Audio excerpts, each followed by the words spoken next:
Aleluia, glória a Deus. Como é bom, irmãos, nós louvarmos ao Senhor e nós reconhecemos a grandeza de Deus, dizermos a Ele que Ele é grande, que Ele é poderoso, que Ele é bendito e que não existe outro Deus além do nosso Deus. Aleluia.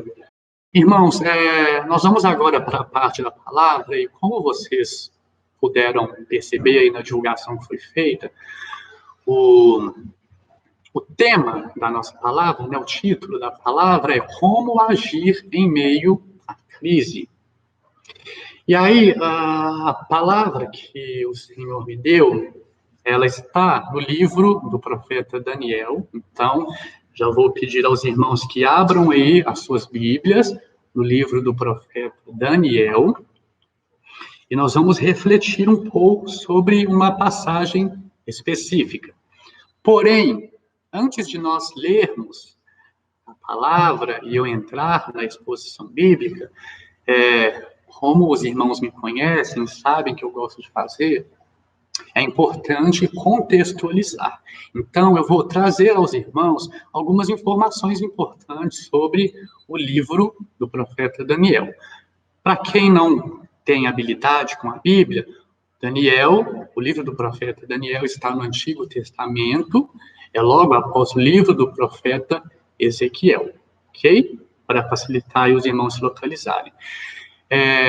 Bom, como o próprio nome vem, né, o próprio livro traz o nome, foi Daniel quem escreveu o livro por volta do século VI a.C., e isso ocorreu durante o exílio dele em Babilônia.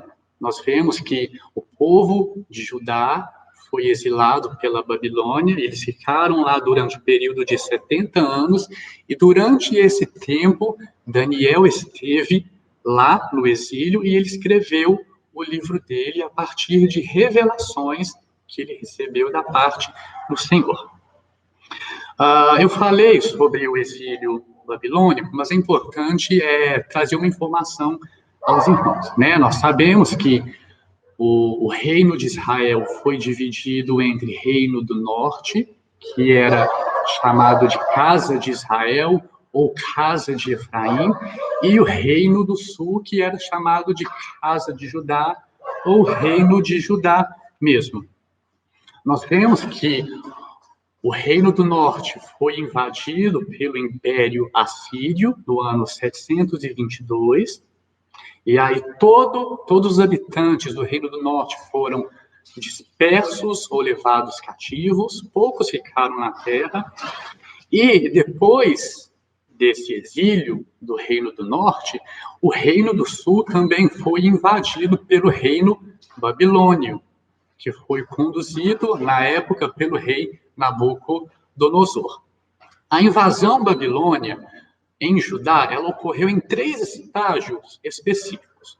O primeiro deles foi no ano 605 a.C., ainda no Império Neo-Babilônico, né? A Babilônia, como império, ela estava começando a se firmar, a ganhar força e conquistar territórios. E aí, essa invasão, ela se deu depois da vitória de Nabucodonosor diante do Egito, sobre o Império Egípcio, lá em Cárquenes. Nós vemos essa história lá em 2 Reis, depois os irmãos, se quiserem acompanhar, está tudo escrito lá. E aí nós vemos que Nabucodonosor, ele subjugou o Egito, que dominava sobre Judá naquela época. E aí, em virtude dessa vitória, Nabucodonosor levou vários despojos lá do reino de Judá e também alguns exilados para a Babilônia. E dentre essa primeira leva, esse primeiro grupo que foi exilado, estava Daniel, que ainda era um jovem rapaz. Esse foi o primeiro momento de exílio, a primeira invasão babilônia em Judá.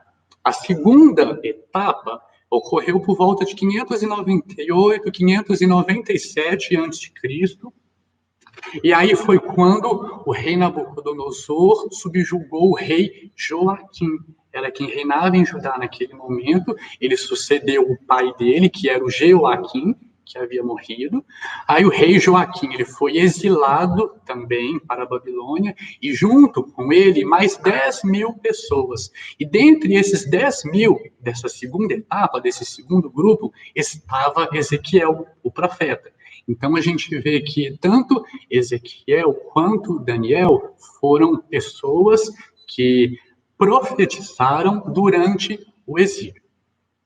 A terceira etapa dessa invasão babilônia em Judá ocorreu por volta do ano 586, que é quando foi marcada, de fato, a queda de Jerusalém.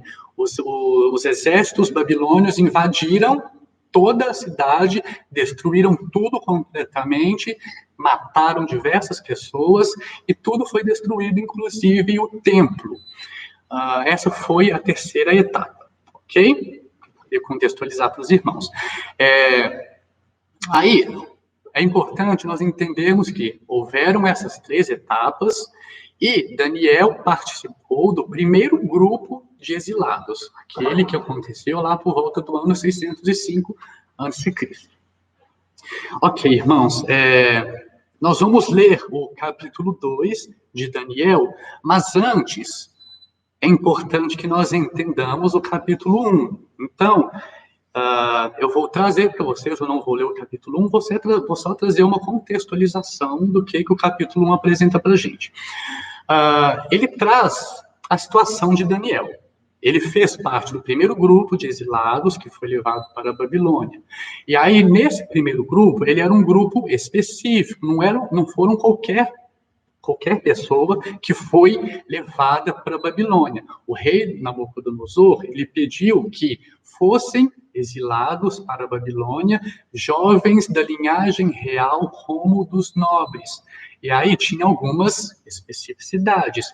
Eles deveriam ser sem defeito, de boa aparência, sábios, doutos em ciência, versados no conhecimento e que fossem competentes para assistir no palácio do rei.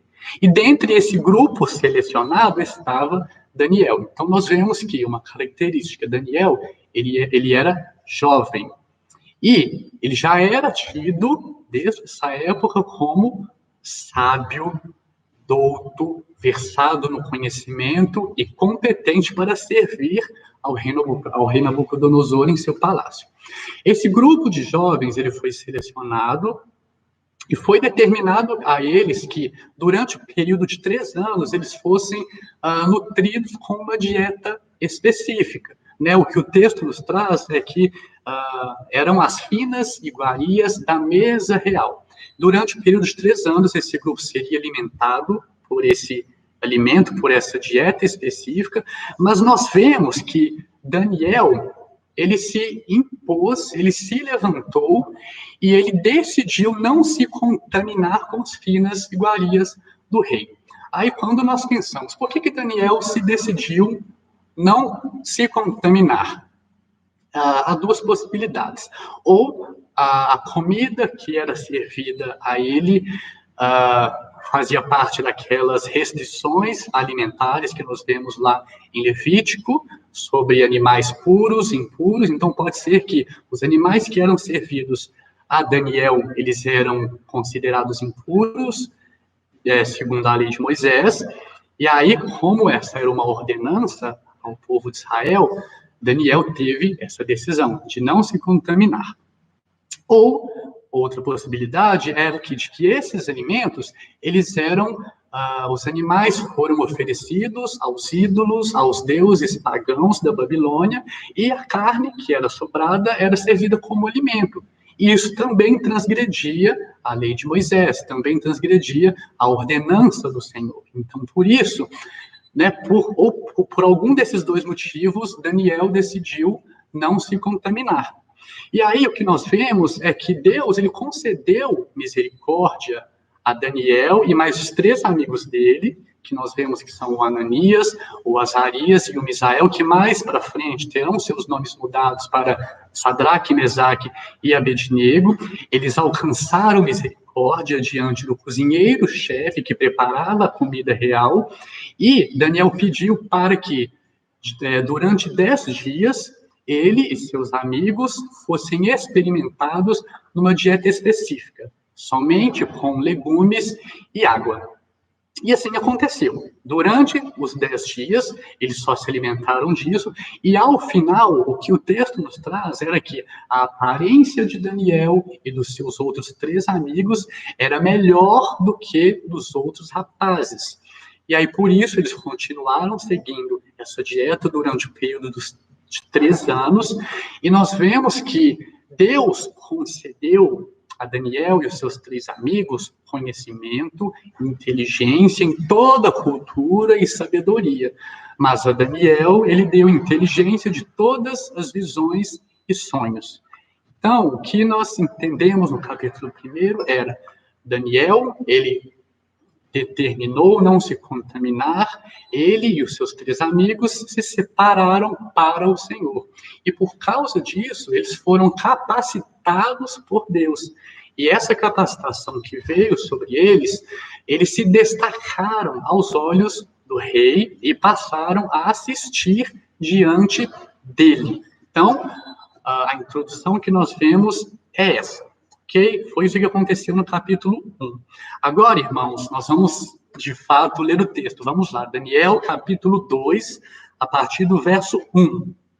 Diz assim: no 2º ano do reinado de Nabucodonosor, teve este um sonho. O seu espírito se perturbou e pesou-lhe o sono. Então o rei mandou chamar os magos, os encantadores, os feiticeiros, os caldeus, para que declarassem ao rei quais lhe foram os sonhos e para que eles viessem e se apresentassem diante do rei. Disse-lhes o rei: tive um sonho, e para sabê-lo está perturbado o meu espírito. Os caldeus disseram ao rei em aramaico: ó rei, vive eternamente, dize o sonho a teus servos, e daremos a interpretação. Respondeu o rei e disse aos caldeus: uma coisa é certa, se não me fizeres saber o sonho e a sua interpretação, sereis despedaçados, e as vossas casas serão feitas em monturo.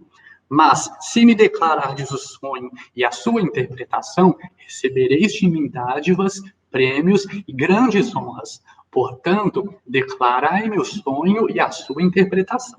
Responderam segunda vez e disseram: diga o rei o sonho a seus servos, e lhe daremos a interpretação. Tornou o rei e disse: bem percebo que quereis ganhar tempo, porque vedes que o que eu disse está resolvido. Isto é, se não me fazeis saber o sonho, uma só sentença será a vossa, pois combinastes palavras mentirosas e perversas para as proferirdes na minha presença, até que se mude a situação. Portanto, dizei-me o sonho e saberei que me podeis dar-lhe a interpretação. Responderam os caldeus na presença do rei e disseram: não há mortal sobre a terra que possa revelar o que o rei exige, pois jamais houve rei, por grande e poderoso que tivesse sido, que exigisse semelhante coisa de algum mago, encantador ou caldeu. A coisa que o rei exige é difícil, e ninguém há que a possa revelar diante do rei, senão os deuses, e estes não moram com os homens. Então o rei muito se irou e se enfureceu, e ordenou que matassem a todos os sábios da Babilônia.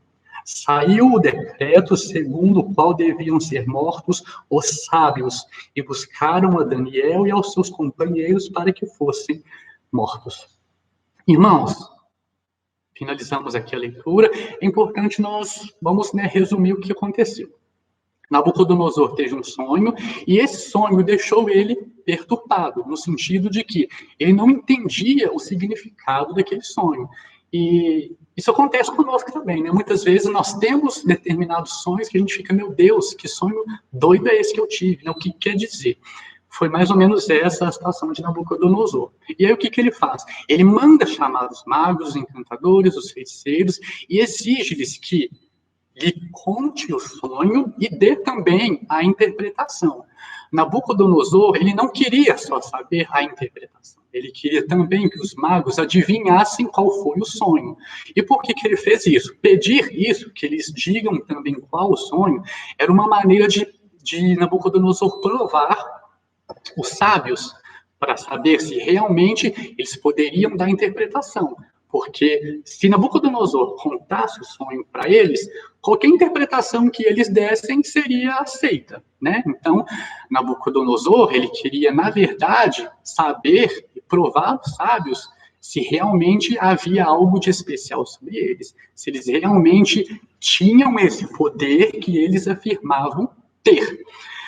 E aí, o que ele diz é que se eles pudessem dizer e interpretar o sonho, eles seriam salvos, eles seriam honrados diante do rei. Se não, eles seriam mortos, seriam exterminados. E foi o que aconteceu. Chegaram esses primeiros sábios diante do rei, que eram magos, feiticeiros, encantadores, caldeus, e nenhum deles pôde dizer ao rei qual o sonho e a sua interpretação. Com isso, Nabucodonosor fez o quê? Ele baixou um decreto dizendo que todos os sábios do reino da Babilônia deveriam ser mortos, deveriam ser executados. E, consequentemente, Daniel e os seus 3 amigos, eles estavam nessa leva, porque eles eram considerados também no grupo dos sábios diante do rei. Então, aqui, a gente vê o primeiro problema, né? Surgiu uma crise, surgiu um momento de crise diante de Daniel e diante dos seus 3 amigos. Ok, agora vamos continuar a leitura. Verso 14 diz assim: Então Daniel falou, avisada e prudentemente a Arioque, chefe da guarda do rei, que tinha saído para matar os sábios da Babilônia. E disse a Arioque, encarregado do rei: Por que é tão severo o mandado do rei? Então Arioque explicou o caso a Daniel. Foi Daniel ter com o rei e lhe pediu que designasse o tempo e ele revelaria ao rei a interpretação. Então a gente vê aqui, a notícia ruim chegou a Daniel e o que ele fez? Ele pensou, não, eu vou diante do rei e vou pedir ao rei Nabucodonosor um tempo para que eu consiga trazer a ele a interpretação. É importante nós entendermos que a ideia de Daniel em pedir tempo ao rei não era que ele queria enrolar o rei, não era que ele queria protelar, mas ele queria tempo para que pudesse orar ao Senhor e receber a resposta de Deus. Porque, a princípio, o que o rei Nabucodonosor pediu era algo humanamente impossível de ser cumprido. Mas Daniel, ele conhecia o Deus a quem servia. Então, aqui a gente já vê uma informação importante sobre a atitude de Daniel diante de uma crise, diante de uma notícia ruim. Vamos seguir, irmãos, verso 17. Então Daniel foi para casa e fez saber o caso a Ananias, Misael e Azarias, seus companheiros, para que pedissem misericórdia ao Deus do céu sobre este mistério, a fim de que Daniel e seus companheiros não perecessem com o resto dos sábios da Babilônia. Então foi revelado o mistério a Daniel numa visão de noite. Daniel bendisse o Deus do céu. Disse Daniel: seja bendito o nome de Deus, de eternidade a eternidade, porque dele é a sabedoria e o poder. É ele que muda o tempo e as estações, remove reis e estabelece reis. Ele dá sabedoria aos sábios e entendimento aos inteligentes. Ele revela o profundo e o escondido, conhece o que está em trevas e com ele mora a luz. A ti, ó Deus de meus pais, eu te rendo graças e te louvo, porque me deste sabedoria e poder, e agora me fizeste saber o que te pedimos, porque nos fizeste saber este caso do rei. Irmãos, vamos destrinchar esse trecho. A gente vê que, nesses versos, as atitudes de Daniel diante de uma possível crise, qual que foi? Verso 17. Ele compartilhou a causa com seus amigos. Ou seja, Daniel foi a Israel, a Misael, a Azarias, a Ananias e levou para eles motivo de oração. E aí o que eles fizeram? Verso 18. Juntos eles clamaram por misericórdia e livramento para si. Terceiro, verso 19. Daniel, a gente vê o quê? Que ele bendiz ao Senhor por ter recebido a revelação. No verso 20, o que Daniel faz? Ele louva ao Senhor e reconhece que a sabedoria e o poder vêm dele. No verso 21, a gente vê o quê? Daniel reconhecendo a soberania de Deus sobre os tempos, as estações e sobre os reis do mundo, reconhecendo que Deus é quem dá a sabedoria e o entendimento. No verso 22, Daniel reconhece que diante de Deus nada é oculto, pois todas as coisas são decretadas por ele. E no verso 23, Daniel finaliza agradecendo pela oração atendida. Então, nós vemos aqui, irmãos, um processo, o desdobramento de um processo das atitudes de Daniel diante da crise. Havia algo que era impossível para Daniel, que era o quê? Saber o sonho do rei e dar a interpretação. Diante dessa crise, o que ele fez? Ele compartilhou com seus amigos para que juntos eles clamassem por misericórdia. Clamar por misericórdia, irmãos, é reconhecer que, meu Deus, eu não tenho condição nenhuma de fazer nada. Nessa situação aqui, é somente o Senhor para poder agir e trazer a luz, e trazer a sabedoria, e trazer a revelação que eu preciso. Então, Daniel reconheceu a sua pequenez, Daniel reconheceu a sua incapacidade de resolver um problema, e aí clamou a Deus por misericórdia. E a gente vê que o Senhor o respondeu.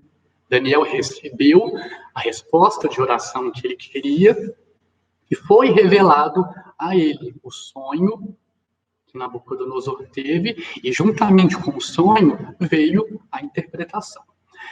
Aí a gente vê o que Daniel fez após isso tudo. Vamos agora pular para o verso 26. A gente vai ver o que Daniel vai ser introduzido à presença do rei para poder dizer: rei, já sei qual é o seu sonho. Verso 26. Respondeu o rei e disse a Daniel, cujo nome era Beltesazar: podes tu fazer-me saber o que vi no sonho e a sua interpretação? Respondeu Daniel na presença do rei e disse: o mistério que o rei exige, nem encantadores, nem magos, nem astrólogos o podem revelar ao rei. Mas há um Deus no céu, o qual revela os mistérios, pois fez saber ao rei Nabucodonosor o que há de ser nos últimos dias. O teu sonho e as visões da tua cabeça, quando estava no teu leito, são estas. Estando tu, ó rei, no teu leito, surgiram-te pensamentos a respeito do que há de ser depois disto. Aquele, pois, que revela mistérios, te revelou o que há de ser. E a mim me foi revelado este mistério, não porque haja em mim mais sabedoria do que em todos os viventes, mas para que a interpretação se fizesse saber ao rei, e para que entendesse as cogitações da tua mente. Nós vemos aqui, irmãos, que Daniel, ele foi introduzido na presença do rei, mas ele já não chegou falando o sonho. O que ele fez? Antes de revelar o sonho e a sua interpretação, Daniel testifica, ele confirma que todo crédito pertence a Deus, que deu a Nabucodonosor o sonho e que deu a Daniel o conhecimento e a sabedoria para poder saber qual é o sonho e trazer o seu significado. Então, a primeira coisa que Daniel fez foi dar todo o crédito a Deus. Ele deu toda a glória a Deus. E esse reconhecimento dele é o que faz a diferença.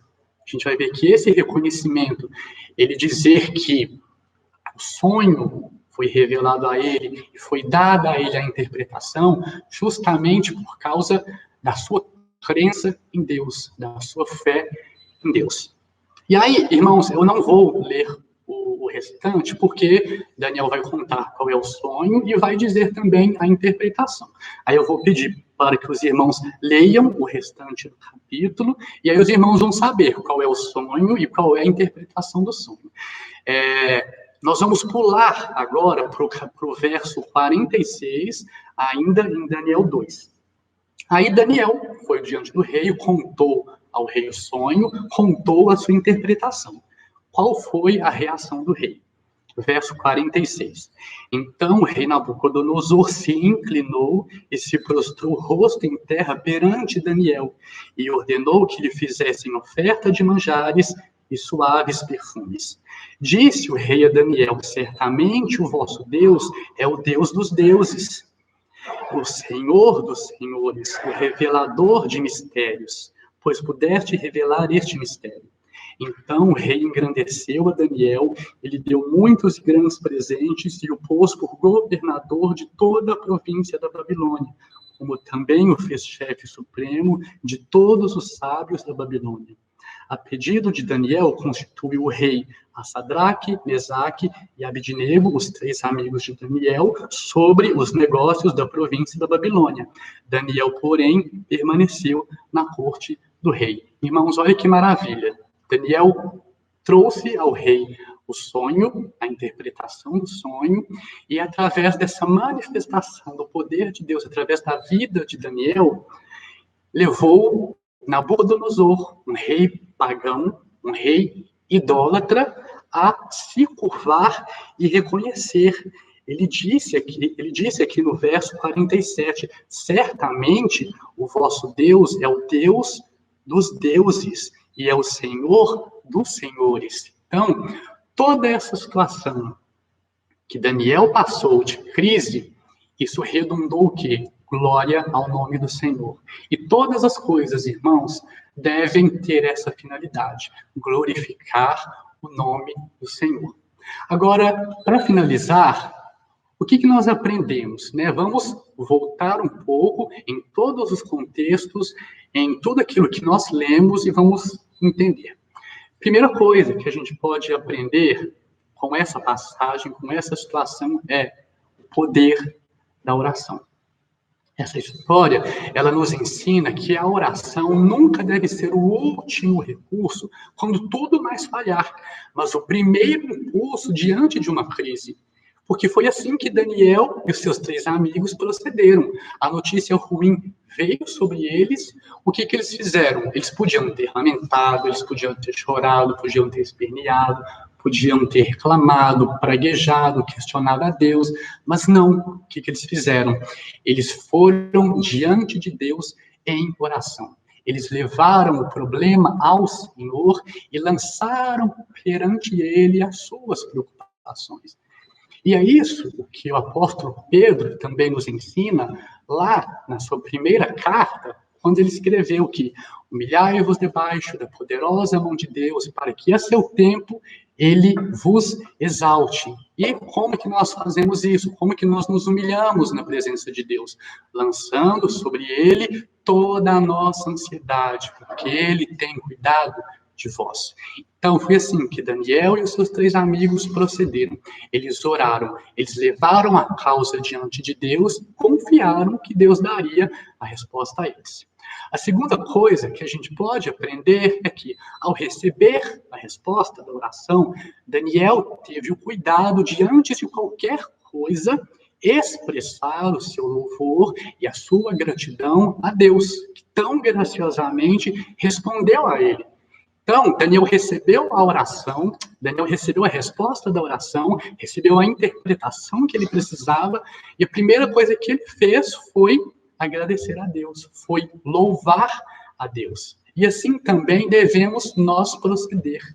Diante de uma resposta de Deus, diante de um retorno de Deus às nossas orações, nós devemos o quê? Louvá-lo, nós devemos o quê? Agradecê-lo. Outra coisa que nós podemos aprender é, nós vemos a evidência da singularidade de Deus. Por quê? Em contraste com os deuses, entre aspas, da Babilônia, que não puderam ajudar os magos e os encantadores a discernirem o sonho de Nabucodonosor, existe um Deus vivo e verdadeiro que sabe o fim desde o começo. E nisso nós vemos o quê? A onipotência de Deus. Nós vemos nisso a onisciência de Deus. Nós vemos nisso a soberania de Deus, que sabe todas as coisas. Daniel, no seu louvor, no seu agradecimento, ele disse que diante de Deus nada é oculto. Diante de Deus não há escondido.